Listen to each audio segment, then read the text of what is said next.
पिछले 2 दिन से कुछ हालात ऐसे बने हैं कि हॉस्पिटल में थोड़ा सा अनरेस्ट हो गया है डॉक्टर्स कम्युनिटी में। तो हमारे एक पब्लिक रिप्रेजेंटेटिव है, उनकी कुछ शब्दों से कुछ लोगों को ज़रा अच्छा नहीं लगा, तो उससे बार बार होने से थोड़े से वो डिस्टर्ब हो गए और हमारी डॉक्टर्स फ्रेटर्निटी और पैरामेडिकल स्टाफ उन्होंने आज फिर ओपीडी की सर्विसेज को सस्पेंड कर दिया था।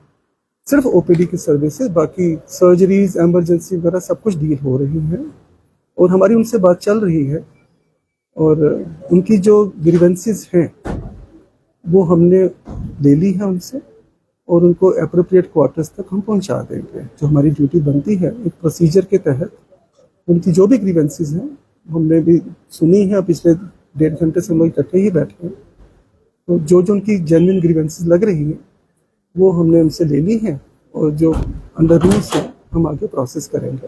हायर एडमिनिस्ट्रेशन कितना सीरियस है इस चीज को लेकर? डाउटा अभी पीजी जो स्टूडेंट्स है वो भाग रहे हैं, जूनियर रेजिडेंट से कह रहे हैं कि हम छोड़ के जा रहे हैं, हम अदर स्टेट से यहाँ पर आए हुए हैं, वो कितना सेफ महसूस करें? क्योंकि आपकी सिक्योरिटी पर उन्होंने खुद सवाल उठाए, वही सिक्योरिटी वाले होते हैं। हाँ, पीपल आर फीलिंग इनसिक्योर। हमारे यहाँ कई स्टूडेंट्स और जीएनके से बाहर से हैं, उन्होंने कहा कि हम शायद यहाँ से छोड़ के निकल जाएंगे, we are feeling very unsafe. तो एक मैटर ऑफ पैनिक है, सिचुएशन ऑफ पैनिक क्रिएट हो गई है। We are trying to diffuse it. तो हमारे जो प्रोमिनेंट सिटीजन है जिनके उनका अपना काम करने का तरीका है, हम उसके अगेंस्ट नहीं बोल रहे हैं, कुछ उनकी भी कुछ प्रिविलेजेस हैं, मगर कई बार क्लैशेस हो जाते हैं वर्ड्स के। आफ्टर जो काम कर रहे हैं लोग, जो काम करने वाले लोग हैं, वो भी उतने ही हर्ट होते हैं और हर कोई गलत नहीं होता।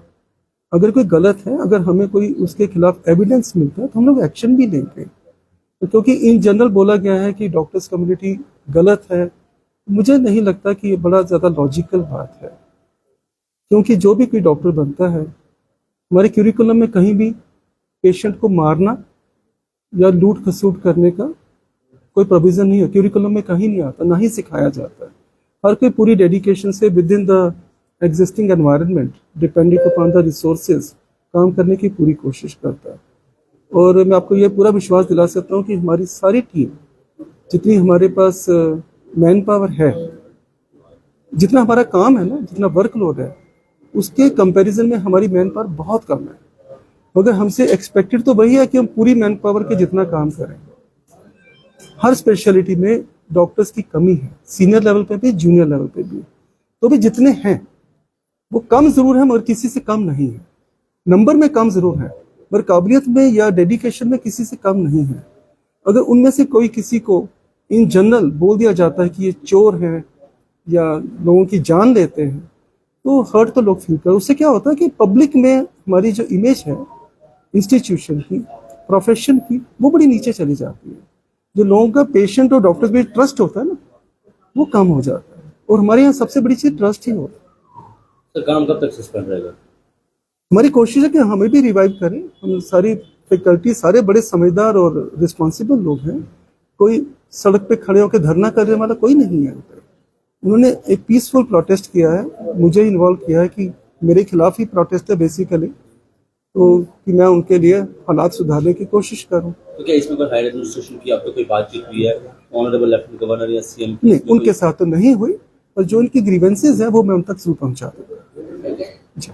बाकी अगर परफॉर्मेंस की बात करें हमारे इंस्टीट्यूशन की, ये मेडिकल कॉलेज में 6 साल पहले ही बना। यही लोग जो पेशेंट्स को ट्रीट करते हैं, यही मेडिकल स्टूडेंट्स को भी टीच करते हैं इन्हीं वर्किंग आवर्स में। इनका खाली पेशेंट ट्रीट करने का ही काम नहीं है, स्टूडेंट्स को पढ़ाना भी है, जो उनकी प्राइमरी ड्यूटी है। और पिछले 6 साल की जो मेहनत है, चाहे लोग बहुत कम है नंबर में, मैंने कहा ना नंबर में कम है, मगर किसी से कम नहीं है काबिलियत में। हमारे कॉलेज के स्टूडेंट्स जम्मू यूनिवर्सिटी में टॉप कर रहे हैं।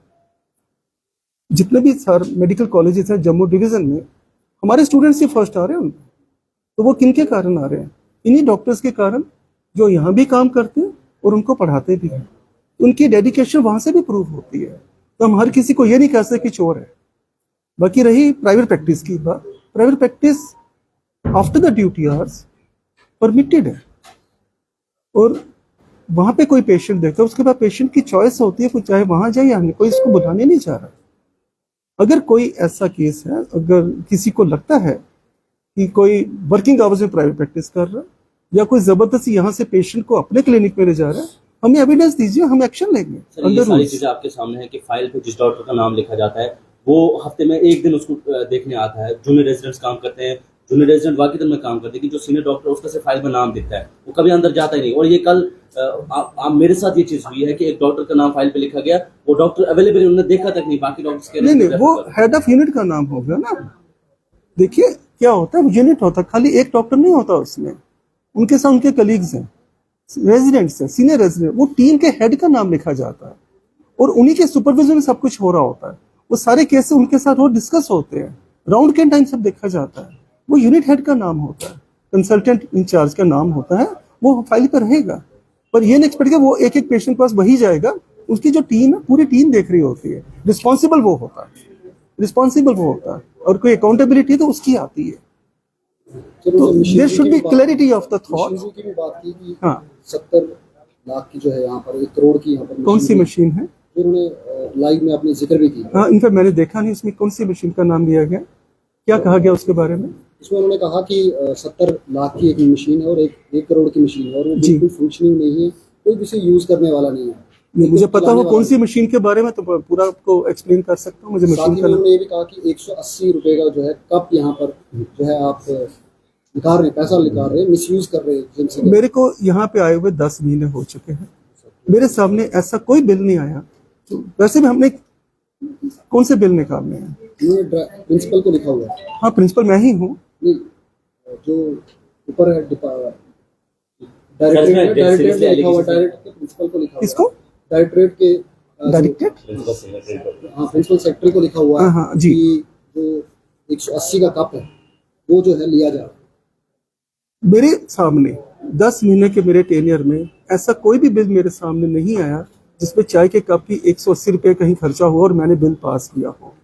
अगर इसके बारे में कोई इंक्वायरी होनी हो तो इट्स मोस्ट वेलकम, मेरे पास भी रिकॉर्ड है। मगर इस तरह की इंफॉर्मेशन मेरे यहाँ से बाहर कैसे गई, ये एक क्वेश्चन मार्क बनता है। अगर मेरे यहाँ कोई फंक्शन हुआ है, मेरे से उन्होंने कहा था कोई फंक्शन हुआ है और वहाँ के जो बिल्स हैं वो ऐसे निकाले गए हैं। मैंने एमएलए साहब को भी कहा था कि मेरे सामने कोई बिल पास नहीं हुआ, मैंने नहीं किया।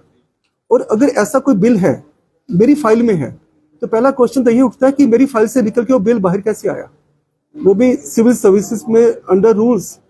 अगर कोई बाहर लेके गया था, हो सकता है कोई ब्लैक शीप मेरे यहाँ ही हो जिसने ऐसी इंफॉर्मेशन बाहर लीक की है या फिर मिस इन्फॉर्मेशन स्प्रेड करी है। मेरे पास ऐसा कोई बिल नहीं है जिसमें 180 रुपए के चाय का कप हो, किसी ने प्रोजेक्ट किया हो मेरे सामने और मैंने उस बिल को पास किया हो। तो साथ ही में डॉक्टर्स के नाम लेकर उन्होंने कहा है, उन्होंने ये भी कहा कि मेरे पास सबूत भी है। अगर सबूत है, आपके साथ डिस्कस हुए हैं? मेरे साथ नहीं, मेरे साथ कोई सबूत किसी ने भी डिस्कस नहीं किया। मैंने हमेशा कहा है अगर कोई सबूत है मुझे दीजिए और मैं आपके सामने एक्शन इनिशिएट करूंगा। ये मैंने पहले भी शायद आप लोगों से, आपके मीडिया पर्सन से मेरी बात हुई थी, किसी ने मुझसे बात करी थी। मैं एविडेंस दीजिए, हम एक्शन लेंगे। मैं नहीं कहता कि हम 100% परफेक्ट हैं, गलतियां हमसे भी होंगी, पर जो काम करेगा गलती करेगा। गलती वही नहीं करता जो काम नहीं करता। तो मैं नहीं कहता कि हमारे यहाँ गलतियां नहीं होंगी। टर्शियरी केयर सेंटर है, हमें हर तरह के पेशेंट, हर डिफरेंट स्टेजेस में पेशेंट रेफर होके यहाँ आते हैं।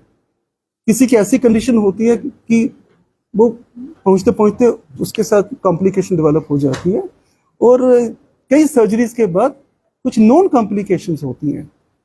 पीछे रिसेंटली भी एक केस हुआ था, वो भी एक नॉन कॉम्प्लिकेशन थी, उसको रिवाइव करने की बड़ी कोशिश करी गई, मगर उसमें अब मैं उस मामले में ज्यादा नहीं जाना चाहता, पर हमारी टीम ने बड़ी डेडिकेशन से काम किया। लेकिन जो आज पेशेंट आए हुए थे जी, उनका एलिगेशन ये है कि जीएमसी ने 10 रुपए तो ले लिए लेकिन इलाज नहीं करना। हाँ, अब पर्ची काट ली है, हाँ, लेकिन इलाज नहीं करना। अगर पहले से ही बंद था सर्विसेज, अगर ये सडनली तो हुआ पहले नहीं, सडनली कोई वीडियो देखी गई, एक वीडियो देखी गई जिसमें डॉक्टर्स के बारे में ये बोला गया। इनफैक्ट मैंने भी वो नहीं देखी अभी, पर जो मुझे पता चला है कि उसमें ये लिखा गया कि हम डॉक्टर्स को बाहर निकालेंगे, उनके बारे में कुछ और अपशब्द भी बोले गए। उसके रिस्पॉन्स में मेरी सारी फैकल्टी ने मेरे को फ़ोन किया कि हम फॉर द टाइम में ओपीडी नहीं चलाएंगे, इमरजेंसी सर्विसेज हम पूरी रन करेंगे, जो सर्जरीज प्लान है वो भी चल रही है, हम ओपीडी तब तक रन नहीं करेंगे जब तक हमारी बात आप सुन ना लो। तो अब मैं बैठा हूँ, चांस से मेरे गुरु हैं जो यहाँ के पहले प्रिंसिपल हैं, डॉक्टर तारिक आजाद, जिन्होंने ये कॉलेज को स्टार्ट किया, वो भी यहाँ पे आए हैं। वो तो हमारे लिए एक फादरली फिगर है सभी के लिए यहाँ पे। अभी महराज मलिक ने कहा कि मैं 1 घंटे में आ रहा हूँ। हाँ, मुझे भी उनका फ़ोन आया था, पर वो ठीक है, वो उनकी इच्छा, हम रोक नहीं सकते उनको। आप चाहते हैं कि बातचीत हो? अल्टीमेटली कौन चाहता है कि झगड़ा चलता रहे? कौन चाहता है झगड़ा चलता जिन रहे? डॉक्टर्स पे एलिगेशंस लगाए गए हैं उस केस को कैसे आप देखते हैं और उस पे जो है हायर अथॉरिटीज क्या इंक्वायर करेगी? We are open to any inquiry. First of all, अगर कोई एलिगेशन है, मुझे एविडेंस भी तो दिया जाए। एलिगेशन तो आप मुझ पर भी कोई भी लगाता है, पर एविडेंस हो। अगर मेरे पे भी कोई एलिगेशन है, लेट इट बी इंक्वायर्ड। और कोई कहता है कि प्रिंसिपल करप्ट है, तो करिए इंक्वायरी।